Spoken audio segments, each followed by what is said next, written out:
Herzlich willkommen zu einem neuen Emil-Frey Erklärvideo. Heute geht es nur um die Elektromobilität, Wallboxen und Ladetechnologie dahinter. Heute widmen wir uns mal dem Thema speziell. Leider habe ich persönlich keine Ahnung von dieser Thematik. Dafür sind wir heute bei der CKW und wir suchen jemanden, der Ahnung hat.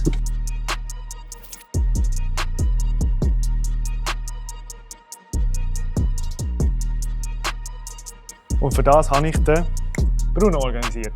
Hallo zusammen, ich bin Bruno und bin Projektleiter bei der CKW für Ladestationen und du heute hier mit dem Cyril Fragen beantworten. Aber es gibt ja immer relativ viele Fragen zum Thema Elektroauto und Elektromobilität und vor allem bei den Ladestationen gibt es viele Fragezeichen. Darum schauen wir heute zusammen ein paar Themen an. Wir reden heute ein bisschen über die verschiedenen Ladestationen, über die verschiedenen Ladeleistungen, auf was es beim Bauen drauf ankommt und was für Kosten auf einen zukommen. Sicher bei den Kosten ein spannender Teil, also dort definitiv dranbleiben. Aber fangen wir gerade bei den Basics an. Du hast Gleichstrom und Wechselstrom. Was ist genau der Unterschied? Okay, bei einer Wechselstromladung laden wir mit Sonnenkabel. Das ist auch dünner und wir laden mit einer kleineren Leistung. Gleichstrom laden wir eigentlich dort laden, wo wir kurze Standzeit haben. Wir machen Schnellladungen machen, die haben viel größere Leistungen, dadurch auch das dicke Ladekabel. Was sind das typischerweise für Leistungen, die da geladen werden können? 50, 100 bis zu 400 Kilowatt, wenn das Fahrzeug das auffasst. Gut, also in dem Fall, ich brauche für daheim Wechselstrom. Für mein Peugeot, was für eine Ladeleistung würdest du jetzt empfehlen? Also für daheim ist eine 11 Kilowatt Ladestation völlig ausreichend, weil der Peugeot hat zum Beispiel eine Batteriekapazität von 54 Kilowattstunden.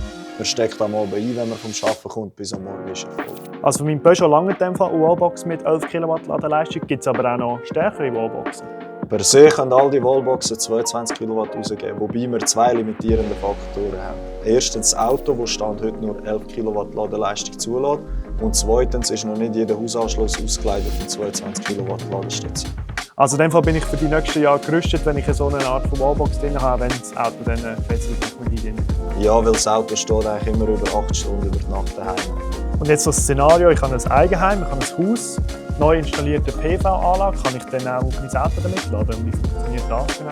Ja, mit einer Intelligenz im Hintergrund ist das möglich. Man nutzt eigentlich dann den Überschuss von der Solaranlage, um das Fahrzeug zu laden. Was heisst Überschuss? Der Überschuss ist eigentlich das, was die Solaranlage produziert, ich aber in dem Moment nicht verbrauchen kann und eigentlich würde es nicht einspeisen. Zum Abschluss das wichtigste Thema, Gesamtkosten und Fördergelder. Was kommt das auf mich zu, wenn ich eine Elektroladestation installieren möchte? Also die Fördergelder sind recht regional unterschiedlich. Dort kann man sich auf energiefranken.ch schlau machen.